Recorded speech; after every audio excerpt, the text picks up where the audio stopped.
Halo para kaum pelanggan Bude Yanti yang hobinya rebahan sambil minum cendol dawet.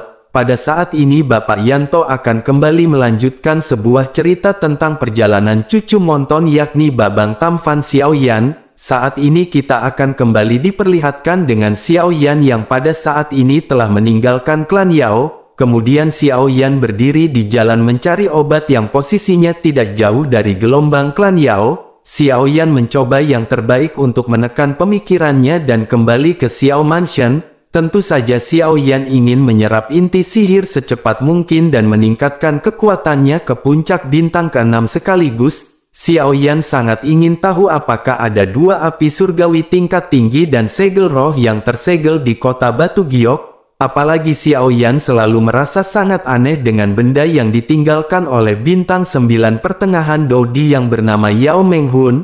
Di tengah-tengah pemikirannya ini Xiaoyan juga seketika teringat dengan Pil Palace. Xiaoyan berkata setelah 3 bulan berlalu sepertinya Pil Palace seharusnya mengetahui bahwa Xiaoyan datang ke klan Yao. Dengan begitu maka penyergapan seharusnya telah diatur. Selain itu di sisi lain ada juga aliansi bayangan dan pembunuhan yang mereka lakukan terakhir kali benar-benar gagal. 3 bulan pada saat ini telah berlalu dan Xiaoyan bisa menjamin bahwa mereka tidak akan mengeluarkan perintah lagi. Sepertinya mereka akan mengeluarkan perintah pembunuhan yang lebih tinggi pada kali ini. Dengan pemikirannya ini Xiaoyan pun segera melepaskan kekuatan spiritualnya. Xiaoyan seketika terkejut di dalam hatinya saat kekuatan spiritual Xiaoyan segera mengunci pada 2 orang di arah barat laut. Xiaoyan merasa bahwa fluktuasi doki kedua orang ini lebih kuat dari milik Xiaoyan dan mirip dengan Long Yi. Mereka semua seharusnya adalah Dodi bintang 6 tetapi mereka pada saat ini tetap di sana hampir tidak bergerak. Seolah-olah mereka sedang menunggu seseorang di sana dan mungkinkah itu adalah orang dari Pil Palace atau aliansi bayangan. Namun Xiaoyan memiliki spekulasi lain dan bergumam, jika mereka datang untuk membunuh Xiaoyan, maka tidak mungkin mereka berasal dari aliansi bayangan. Tidak mungkin bagi mereka mengirimkan 2 orang Dodi bintang 6 lagi untuk membunuh Xiaoyan. Terakhir kali 3 orang Dodi bintang 6 benar-benar telah dibunuh di tangan Xiaoyan dan Long Yi. Oleh karena itu benar-benar tidak mungkin bagi mereka jika mereka mengirimkan 2 orang bintang 6 Dodi. Mungkinkah ini adalah orang yang dikirimkan oleh Pil Palace? Pil Palace tentunya pasti masih berpikir Xiaoyan memiliki kekuatan di tahap bintang kelima tahap awal. Kemungkinan besar mereka akan mengirim 2 orang tahap menengah bintang 6 Dodi untuk membunuh Xiaoyan. Setelah itu Xiaoyan pun segera menarik kekuatan spiritualnya dan pada saat ini Xiaoyan menjadi bersemangat. Xiaoyan pada saat ini merasa segar dan siap untuk menuju ke arah barat laut. Namun begitu Xiaoyan bergerak Xiaoyan langsung berhenti dan tiba-tiba menyadari bahwa ada 3 pintu masuk dan keluar di jalan untuk mencari obat. Kemudian 2 diantaranya adalah lubang cacing yang dapat diteleportasi ke tempat lain, sementara itu yang satu adalah tempat Xiaoyan berdiri. Pada saat ini Xiaoyan menyadari lubang cacing yang berada di sebelah barat. Xiaoyan pada saat ini mungkin di lokasi 2 Dodi bintang 6 sebelumnya. Dikatakan bahwa sisi lain dari lubang cacing itu adalah pulau terpencil yang sekarang ditinggalkan. Xiaoyan pun bertanya-tanya, jika 2 orang Dodi ini dikirim Pil Palace untuk membunuh Xiaoyan, mengapa mereka menunggu di lubang cacing di barat laut tempat paling tidak mungkin Xiaoyan tuju? Akhirnya dengan pemikiran ini Xiaoyan pun segera hendak mengerahkan kekuatan spiritualnya lagi. Xiaoyan berniat menyelidiki pintu masuk dan keluar di utara dan timur laut, tetapi pada saat yang bersamaan 7 kekuatan spiritual segera melintasi Xiaoyan satu demi satu. Meskipun kekuatan spiritual ini tidak sebaik kekuatan spiritual Xiaoyan yang di tahap tengah keadaan pikiran, Xiaoyan pun terkejut dan diam-diam berkata, bahwa hal ini tidak baik karena mereka telah mendeteksi Xiaoyan. Namun Xiaoyan segera tenang setelah menyadari bahwa Xiaoyan memiliki plakat perak dari Hun Yin Ji di tubuhnya. Dengan begitu maka kekuatan spiritual mereka tidak akan mungkin mendeteksi Xiaoyan. Lalu Xiaoyan berpikir di dalam hatinya dan menyimpulkan bahwa 7 orang ini benar-benar datang untuk bunuh diri. Xiaoyan menyadari 7 orang ini seharusnya berada dalam kelompok yang sama. Xiao Yan segera menyimpulkan bahwa ketujuh orang ini bukanlah orang-orang dari aliansi bayangan tetapi dari Pil Palace. Xiao Yan juga pada saat ini menyadari ada 4 orang berjalan di jalan dan 1 berjalan sendirian, sementara 3 orang lain berjalan bersama. Menurut kekuatan spiritual Xiao Yan, fluktuasi Douqi semuanya setidaknya berada di bintang 3 atau bintang 4. Sepertinya mereka ini adalah murid-murid dari klan Yao. Setelah itu kekuatan spiritual Xiao Yan pun terus menjelajah dan Xiao Yan menemukan hal lain. Xiao Yan melihat 2 orang dengan fluktuasi Douqi yang berada di tahap menengah bintang ke-6. Sementara itu Xiao Yan merasakan salah seorang di antaranya memiliki kekuatan yang lebih kuat. Sosok ini jauh lebih kuat jika dibandingkan dengan tahap akhir bintang ke-6 dari aliansi bayangan yang terbunuh sebelumnya. Sepertinya sosok ini berada di tahap puncak bintang ke-6 Doudi. Xiao Yan pun terus melesatkan kekuatan spiritualnya ke tiap-tiap lubang cacing dan pada saat ini telah banyak menyimpulkan. Xiao Yan seketika menyadari bahwa orang-orang yang dikirimkan oleh Pil Palace benar-benar sangat kuat. Mereka mengirimkan 2 orang puncak bintang ke-6 dan 5 orang tahap menengah bintang ke-6. Xiao Yan pun segera merumuskan rencana bahwa Xiao Yan pada saat ini harus membantai 2 orang yang berada di arah barat laut terlebih dahulu. Namun sejak mereka datang untuk membunuh Xiao Yan, tentu saja mereka akan mengenali Xiao Yan. Jika saja mereka tidak mengenali wajah Xiao Yan, tentu saja hal itu akan sangat mudah. Memikirkan hal ini Xiao Yan pun segera teringat sesuatu dan terbesit sebuah ide. Mata Xiao Yan yang agak kabur tiba-tiba menyala dan dirinya segera berbalik dan berjalan menuju ke arah gerbang klan Yao. Xiao Yan menyapa para penjaga sebelum akhirnya Xiao Yan segera memasuki klan Yao. Xiao Yan segera masuk ke hutan yang rimbun yang berada di tengah dan melihat sekeliling. Xiao Yan memastikan bahwa tidak ada orang di sana sebelum akhirnya mengeluarkan topeng dari cincin penyimpanannya. Melihat topeng dan mengelusnya dengan tangannya, perasaan nostalgia segera muncul secara spontan. Pikiran Xiao Yan kembali ke benua Douqi pada saat itu dan Xiao Yan segera menghela nafas di dalam hatinya. Xiao Yan bergumam setelah bertahun-tahun Xiao Yan pada akhirnya membutuhkannya lagi. Xiao Yan akhirnya segera mengenakan kulit ini dengan perasaan bangga. Setelah semuanya siap, Xiao Yan tidak buru-buru keluar melainkan duduk di dekat pohon besar. Xiao Yan harus merencanakan setiap tindakannya ini dengan cermat. Hal itu dikarenakan Xiao Yan pada saat ini tidak hanya ingin membunuh 2 bintang 6 tahap menengah di barat laut. Xiao Yan juga ingin melakukan yang terbaik untuk membunuh ke-7 orang yang datang yang dikirim oleh Pil Palace. Xiao Yan terus berpikir memahami situasi dan memverifikasi berulang kali dalam pikirannya. Akhirnya setelah cukup lama Xiao Yan pun segera keluar dari gerbang dan penampilannya berubah drastis. Xiao Yan pun melepaskan kekuatan spiritualnya dan menutupi semuanya. Xiao Yan segera berjalan menuju ke arah barat laut dengan langkah besar. Begitu Xiao Yan berjalan ke hadapan 2 orang Dou di tahap menengah bintang 6 ini, kedua orang yang berjubah ungu ini segera menjadi waspada dan bertanya dari mana pria berbaju hitam ini berasal. Mengapa kekuatan spiritual mereka tidak bisa mendeteksi orang ini? Mereka pun menatap ke arah wajah Xiao Yan yang pada saat ini benar-benar asing di hadapannya. Merasakan fluktuasi Douqi Xiao Yan pada tahap awal bintang ke-6, ekspresi dari 2 orang Dou di bintang 6 ini segera mereda. Dirinya menatap ke arah Xiao Yan dengan acuh tak acuh yang sedang berjalan ke arah mereka. Xiao Yan berjalan mendekat dengan senyum di wajahnya dan menyapa dengan antusias. Setelah belasan langkah, Xiao Yan segera berkata bahwa mereka berdua tidak berasal dari istana alkemis dan mengapa mereka datang ke sini jauh-jauh. Kedua orang ini pun saling memandang dan mereka berdua melihat tatapan bingung di mata satu sama lain. Seseorang yang memiliki janggut di wajahnya segera bertanya kepada Xiao Yan, apakah dirinya mengenal mereka? Xiao Yan pun mendekati keduanya sambil tersenyum dan lanjut berbicara. Xiao Yan berkata bahwa dirinya juga dari Pil Palace dan dirinya pernah bertemu dengan mereka berdua di Pil Palace. Mendengar hal itu kedua pria ini pun seketika merasa lega. Pria yang berjanggut itu pun segera menangkupkan tinjunya ke arah Xiao Yan.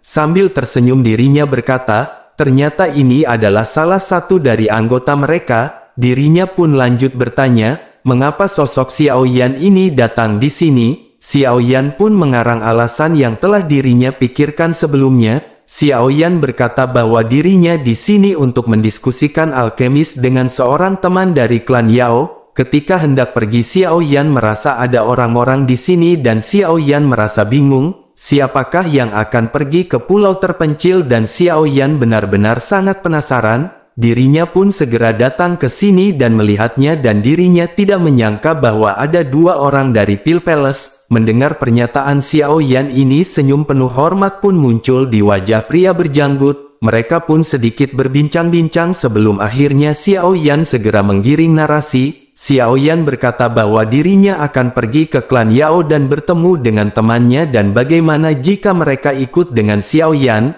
Ekspresi gugup segera melintas di wajah pria berjanggut itu. Dirinya pun segera berkata agar Xiao Yan bisa pergi dan bertemu dengan temannya.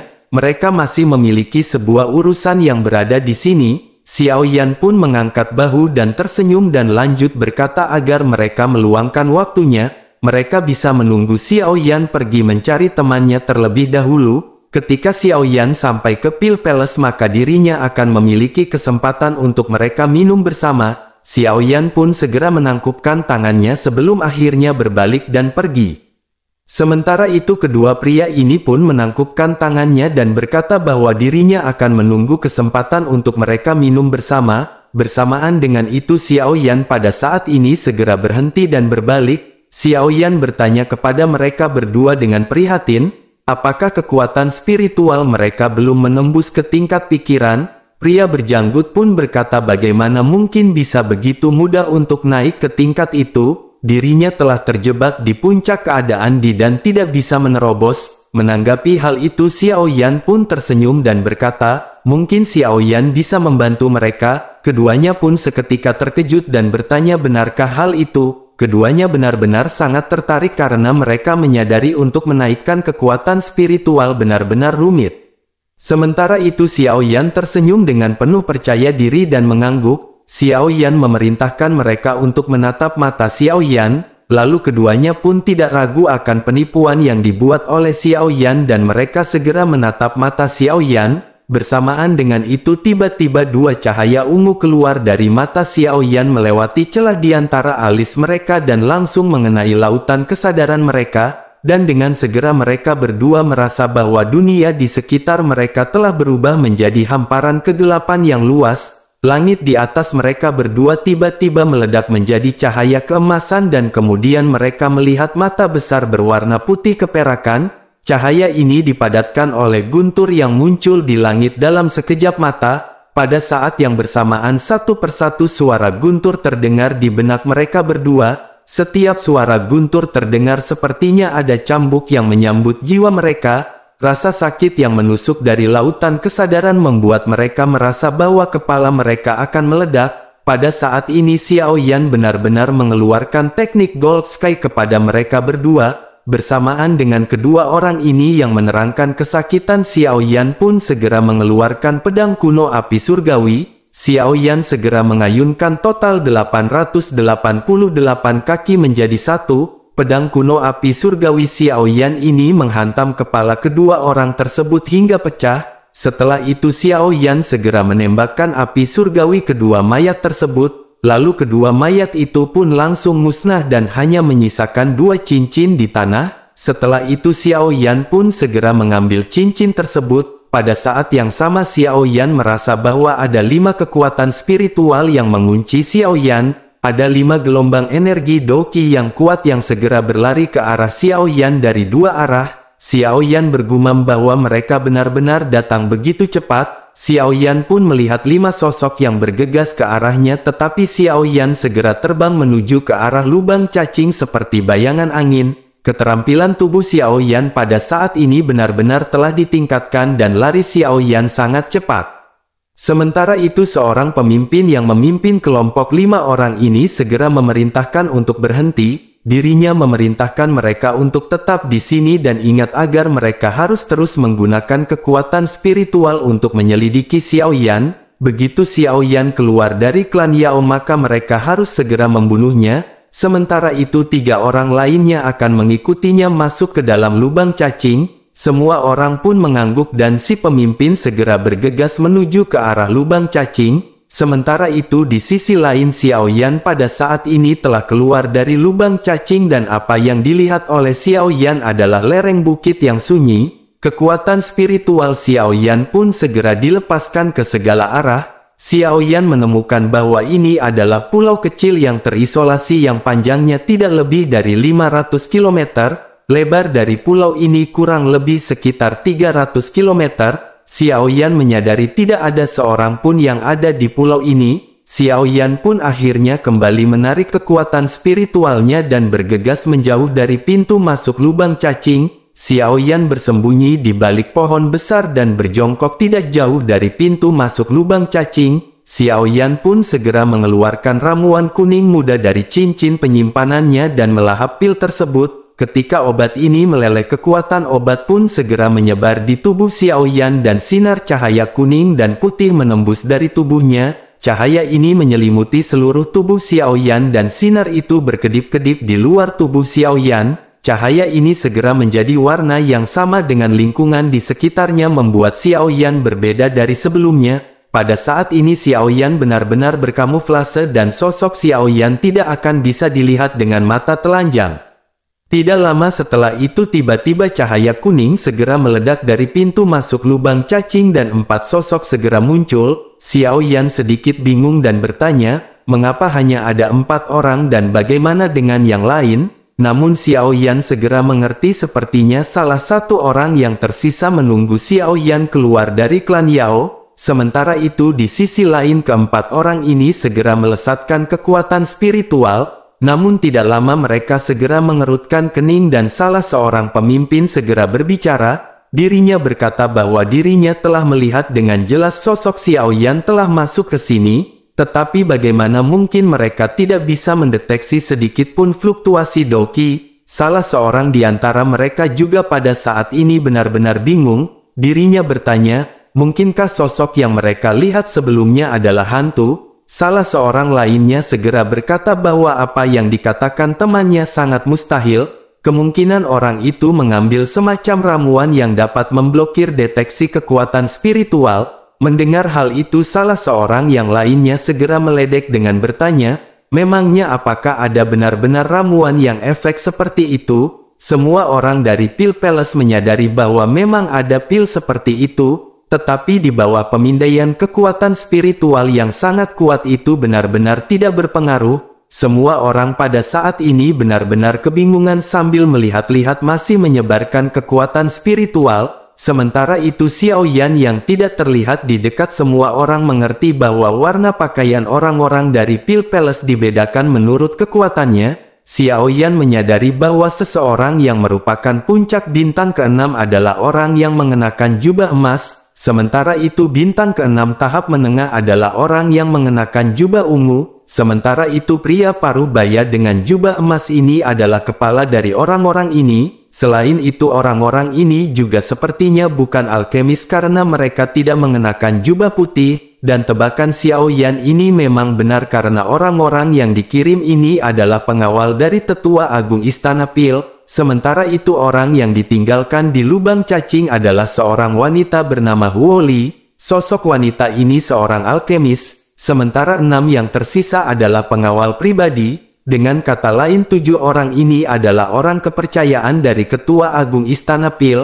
Awalnya Tetua Agung Istana Pil mengusulkan untuk mengirim 2 orang puncak bintang ke-6 Dodi. Selain itu dirinya juga akan mengirim 5 orang tahap menengah bintang ke-6 untuk membunuh Xiao Yan. Sementara itu di sisi lain 4 orang yang masih mencari keberadaan Xiao Yan pada saat ini benar-benar frustasi. Salah seorang di antara mereka segera bertanya, apa yang harus mereka lakukan sekarang? Pulau terpencil ini sangat kecil dan hanya ada satu pintu keluar dari lubang cacing ini. Oleh karena itu sosok yang baru saja masuk tidak akan bisa melarikan diri. Bagaimana jika dirinya menjaga pintu masuk lubang cacing dengan beberapa orang? Pria berjubah emas ini pun menunjukkan keengganan dan setelah memikirkannya dirinya mau tidak mau menghela nafas. dirinya segera berkata bahwa itu bukanlah permasalahan, tetapi mereka semua harus berhati-hati karena pria ini tidak lemah. Mereka harus terus menggunakan kekuatan spiritual mereka untuk menyelidikinya. Dengan adanya kekuatan spiritual maka mereka bisa menghindari serangannya dan mereka harus menjaga keterampilan bertarung spiritual Xiao Yan. Akhirnya setelah memutuskan hal ini, si pemimpin pun segera pergi dengan dua orang lainnya. Hanya lelaki tua kulit putih yang merupakan puncak bintang ke-6 yang berjaga. Xiao Yan pada saat ini benar-benar sangat gembira. Melihat mata lelaki tua itu melirik ke sekeliling seperti elang, Xiao Yan pada saat ini benar-benar ingin tertawa. Xiao Yan pun memanggil Long Yi di dalam hatinya. Long Yi pun merespon dengan cepat dan bertanya, apakah akan ada pertempuran?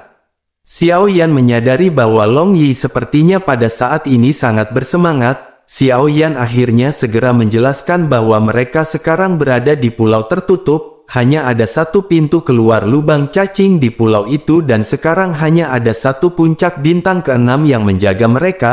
Mendengar hal itu, Long Yi pada saat ini benar-benar tidak bisa menunggu lama lagi. Dirinya meminta Xiao Yan untuk membiarkannya keluar dan membunuh orang itu. Menanggapi hal itu, Xiao Yan pun segera berkata kepada Long Yi di dalam hatinya bahwa mereka memang harus membunuh orang ini. Tetapi sebelum mereka bertindak mereka harus memikirkan cara membunuhnya terlebih dahulu. Menanggapi hal itu, Long Yi sedikit kesal tetapi dirinya pada saat ini hanya bisa terdiam. Di sisi lain Xiao Yan berkata bahwa mereka tidak boleh ceroboh. Mereka belum pernah bertarung dengan puncak bintang ke-6 dan dirinya tidak tahu seberapa kuat puncak bintang ke-6 ini. Xiao Yan tidak bisa membiarkan Long Yi keluar sekarang. Orang itu ada di pintu masuk lubang cacing dan jika dirinya merasa ada bahaya untuk masuk ke lubang cacing, maka mereka benar-benar tidak akan bisa membunuhnya jika dirinya melarikan diri. Mereka harus membunuhnya di sini dan Xiao Yan akan membawanya ke tempat yang jauh dari lubang cacing terlebih dahulu. Barulah pada saat itu Long Yi akan ikut bertempur dan mereka bisa menghajar orang ini beramai-ramai. Akhirnya setelah berdiskusi dengan Long Yi, mata Xiao Yan pun menatap tajam ke arah lelaki tua tersebut. Cahaya kuning perlahan melonjak dari tubuh Xiao Yan secara bertahap menunjukkan sosoknya. Xiao Yan pun segera mengangkat tangannya saat dirinya bergerak dan segera menembakkan api surgawi ungu merah ke orang tua tersebut. Menyadari hal ini, sosok tua tersebut pun tidak dapat menahan kegembiraannya. Dirinya juga bisa merasakan bahwa Xiao Yan pada saat ini memiliki kekuatan tahap awal bintang ke-6 Dodi. Dirinya pun segera mengulurkan tangan kanannya dan pedang besar segera muncul. Pedang ini pun segera diangkat dan dilesatkan ke arah api surgawi yang dilesatkan oleh Xiao Yan, sehingga ledakan pun segera terjadi dan api surgawi ungu merah memercik dan menghilang. Momentum dari pedang perak ini juga melemah dan dirinya segera menebas ke depan. Pria itu pun seketika tertawa dan berkata bahwa dirinya tidak menyangka Xiao Yan benar-benar memiliki api surgawi. Namun sangat disayangkan Xiao Yan pada saat ini baru berada di tahap awal bintang ke-6. Oleh karena itu sepertinya api surgawi ini telah ditakdirkan untuk berpindah tuan. Menanggapi hal itu Xiao Yan pun tersenyum bercanda dan berkata, apakah hari itu memang benar akan terjadi? Pria ini benar-benar kuat tetapi jika dirinya ingin membunuh Xiao Yan maka dirinya harus mengejarnya. Ketika Xiao Yan menyingkirkannya maka dirinya akan keluar dari lubang cacing dan dirinya akan benar-benar tertinggal di pulau ini. Setelah selesai berbicara sosok Xiao Yan pun langsung bergerak dan dirinya menggunakan keterampilan bertarung kecepatan tubuhnya. Xiao Yan berjalan menuju ujung selatan pulau terpencil seperti angin dan menjaga jarak tertentu dari lelaki tua tersebut. Xiao Yan melihat ke belakang dari waktu ke waktu dan Xiao Yan khawatir orang tua itu akan kehilangan sosok Xiao Yan. Sementara itu di sisi lain si pria pun menatap dengan tegas ke arah Xiao Yan dan berteriak bahwa Xiao Yan benar-benar bocah sialan. Dirinya tidak percaya bahwa dirinya tidak bisa menyusulnya yang seorang tahap awal bintang 6 Dodi. Dirinya segera menuangkan seluruh Douki-nya hingga ekstrim dan mengejar Xiao Yan. Menyadari hal tersebut Xiao Yan pun memperlambat dan mengatur kecepatannya. Xiao Yan menyesuaikan kecepatannya untuk mempermainkan perasaan musuhnya. sehingga pengejaran pun terus berlanjut dan si pria segera berbicara ke arah Xiao Yan. Dirinya berkata bahwa Xiao Yan baru berada di tahap awal bintang ke-6, sementara si pria pada saat ini berada di tahap puncak bintang ke-6 Dodi. Dirinya bisa mengikuti Xiao Yan dengan santai dan mari mereka melihat siapakah yang akan mengkonsumsi lebih banyak doki. Menanggapi hal itu Xiao Yan hanya tertawa keras. Xiao Yan lanjut mengeluarkan cairan roh bening dan meminumnya. Namun pada saat ini Xiao Yan merasa sedikit malu karena ternyata cairan roh bening ini tidak terlalu berpengaruh. Cairan ini hanya mengembalikan sedikit doki sesaat. Xiao Yan segera teringat bahwa cairan roh bening ini dapat langsung memulihkan semua doki Dodi di bawah bintang kelima. Sementara itu di sisi lain melihat hal tersebut si pria pun segera tertawa. Dirinya segera mengeluarkan botol dan berkata bahwa Xiao Yan harus mengkonsumsi pil ini. Pil ini dapat meningkatkan kecepatan pemulihan doki sebesar 40% bagi peringkat ke-6 Dodi. Dirinya pun melambaikan tangannya ke arah Xiao Yan seolah pamer sebelum akhirnya menelan pil tersebut dengan satu tegukan. Menanggapi hal ini Xiao Yan pun sedikit tertekan dan Xiao Yan terus bergegas maju. Pengejaran pun terus berlanjut dengan mereka yang pada saat ini saling bersembunyi. Lalu dengan segera mereka berdua pun telah mencapai titik paling selatan dari pulau terpencil ini. Sosok Xiao Yan pun melambat dan menyadari bahwa ini adalah sebuah tanah datar. Sementara itu pria kulit putih yang mengejar Xiao Yan pada saat ini segera tertawa. Dirinya bertanya apakah Xiao Yan pada saat ini telah kehabisan dokinya. Bersamaan dengan itu pedang besar di tangannya pun segera menusuk ke depan dan cahaya pedang perak keluar dari ujung pedangnya. Menyadari serangan ini Xiao Yan pun tiba-tiba melesat ke depan ke kiri lebih dari 50 meter dari lelaki tua berkulit putih ini. Melihat serangannya gagal lelaki tua itu pun seketika kesal untuk sementara waktu. Namun ketika dirinya menoleh ke arah Xiao Yan yang berada di hadapannya dirinya terkejut melihat Xiao Yan berhenti. Dirinya tidak bisa menahan keterkejutannya dan dirinya tidak mengerti mengapa Xiao Yan berani berhenti. Tidak lama setelah itu dirinya melihat sebuah pagoda kecil memancarkan cahaya keemasan yang dalam yang tiba-tiba muncul di samping Xiao Yan. Pada saat yang bersamaan cahaya keemasan terbang keluar dari pagoda, lalu di tengah cahaya keemasan yang berkelap-kelip dengan petir, akhirnya sosok seorang pemuda segera mendarat di tanah, dan kemunculan Long Yi yang tiba-tiba membuat lelaki tua itu mundur secara naluriah. Tetapi dirinya segera merasakan fluktuasi doki Long Yi berada di tahap menengah bintang ke-6. Dirinya pun segera menunjukkan rasa jijik dan berhenti memandang ke arah Long Yi dan hanya menatap ke arah Xiao Yan. Dirinya melihat di tempat pagoda yang baru saja menghilang dan cahaya keemasan masih tertinggal di benaknya. Dirinya tidak bisa menahan diri untuk tidak dipenuhi dengan bintang-bintang di matanya. Dirinya dengan rakus segera berkata bahwa anak baik ini benar-benar memiliki banyak harta karun. Setelah itu si pria pun segera tertawa terbahak-bahak. Dirinya akhirnya menekan emosi di dalam hatinya dan mengangguk. Dirinya berkata bahwa semua ini benar-benar akan menjadi miliknya. Si pria pada saat ini sangat yakin bahwa dirinya akan dengan mudah bisa menghancurkan seorang tahap awal bintang 6 Dodi dan seorang tahap menengah bintang 6 Dodi. Selain itu di benaknya pada saat ini benar-benar dipenuhi dengan harta karun yang sebelumnya dirinya lihat. Akhirnya dirinya pun mengatur nafasnya sebelum akhirnya segera melesatkan doki segala arah. Pada saat ini dirinya benar-benar bersiap untuk menghabisi Xiao Yan bersama dengan Long Yi. Sementara itu di sisi lain pada saat ini Xiao Yan hanya terdiam dan memandang ke arah Long Yi. Long Yi pada saat ini melotot marah setelah mendengar ocehan dari lelaki tua ini. Long Yi pun mencondongkan tubuhnya ke depan dan pada saat ini sosok Long Yi bersiap untuk menyerang. Sementara itu sosok Xiao Yan pada saat ini dipenuhi dengan kepercayaan diri terhadap Long Yi. Meskipun begitu Xiao Yan masih belum memutuskan untuk bergerak dan melihat situasi di sekitar. Xiao Yan juga pada saat ini percaya dengan kemampuan Xiao Yan dan Long Yi, karena dirinya akan bisa berhadapan dengan tahap puncak bintang ke-6. Namun Xiao Yan menyadari bahwa pertempuran ini benar-benar harus diselesaikan secepat mungkin. Mereka harus menghindari kehabisan doki karena banyak musuh yang harus mereka hadapi di masa depan. terutama kekuatan untuk bertemu dengan Bude Yanti yang hari ini akan menagih hutangnya.